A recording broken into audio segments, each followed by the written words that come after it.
Let's dive into our first tale. My wife, Emily, and I purchased our dream home last spring, a stunning ranch-style house with a pristine in-ground pool.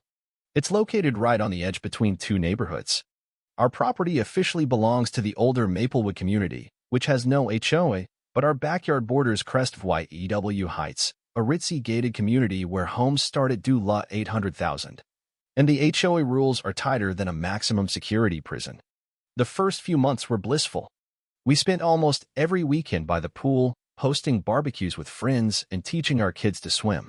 The previous owners had kept it in impeccable condition, and I made it my mission to maintain it just as well. I even took a pool care certification course so I could manage everything myself. Trouble brewed in July when Mark W.S., the newly elected HOA president of Crestview Heights, moved into the house directly behind ours. From the start, he seemed irritated by our poolside fun. He'd stand at his back fence, staring daggers whenever we swam, as if our enjoyment somehow offended him. One Saturday morning, while I was skimming leaves, Mark strode up to the fence. "Excuse me," he said in that smug tone only HOA presidents perfect. "We need to discuss some violations with your pool." I looked up, baffled. Violations? What violations? "For one, your pool equipment is violable from Crestview properties," he replied. "That's against our regulations. You'll need to install a privacy screen. Also, we've had noise complaints about pool activities after 6 p.m. I almost laughed. "Mark, I'm not in your HOA. Those rules don't apply to me." His face darkened. "Any property viewable from Crestview Heights must meet our community standards. Expect a formal notice."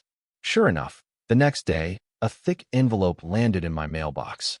Inside was a 12-page list of supposed infractions: unapproved pool equipment placement, excessive noise, non-compliant fencing, unauthorized pool toys viewable from their side, improper chemical storage, and even offensive pool lighting.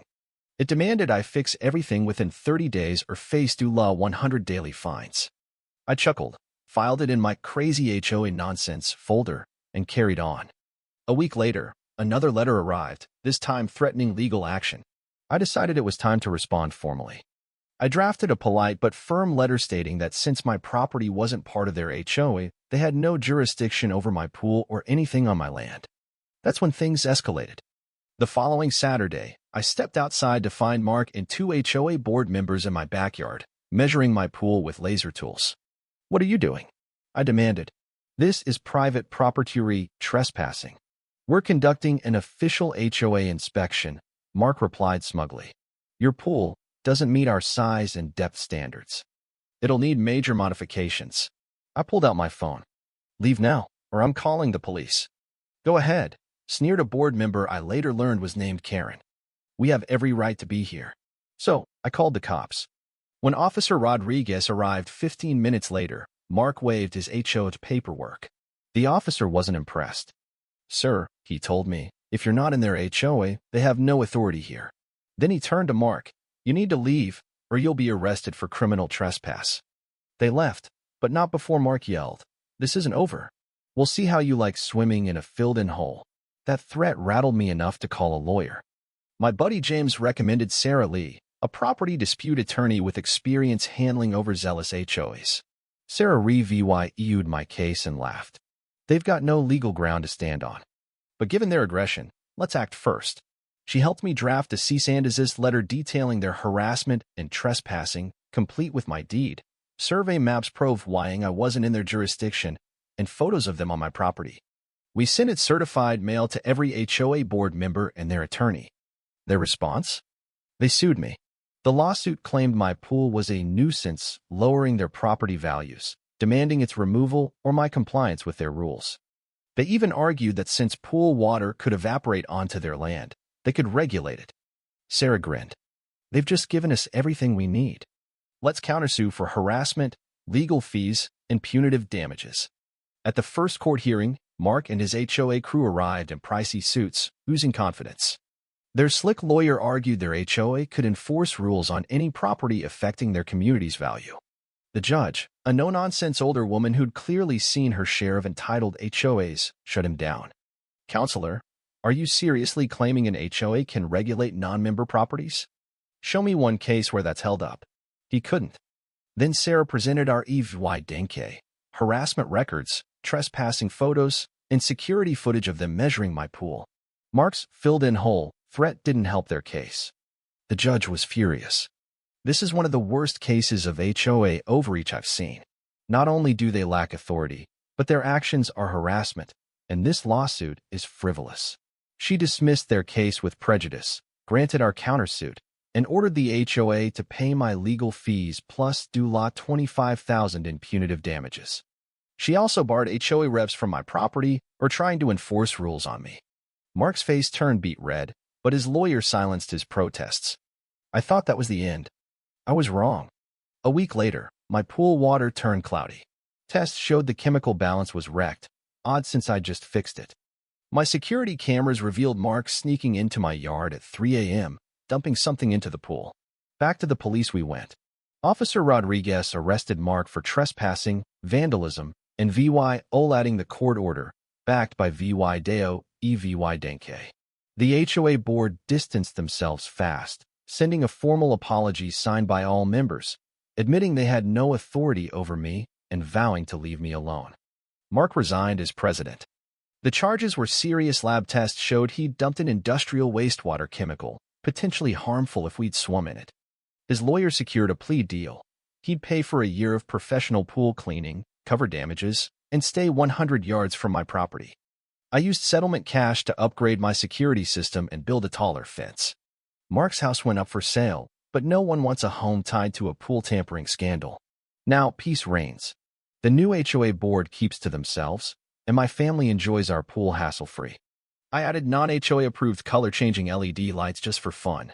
This ordeal taught me to document everything, stand firm when you're right, and maybe get a tampering detection kit. You never know when a rogue HOA president might lose it. Oh, and those property values they obsessed over? Having a nice pool next door boosted them. The agent selling Mark's house lists VYUs of neighbor's beautiful pool as a perk. Karma's got a sense of humor. Update: justice served and sweet revenge. The response to my original story was huge, and a lot's happened since, so here's an update. Mark's house finally sold way below asking price. The new owners, Lisa and Tom, are great. They asked about the pool saga during their home search. When I explained, Lisa, a real estate lawyer, said Mark was lucky to avoid harsher charges. Mark's anger management classes, part of his plea deal, didn't go smoothly.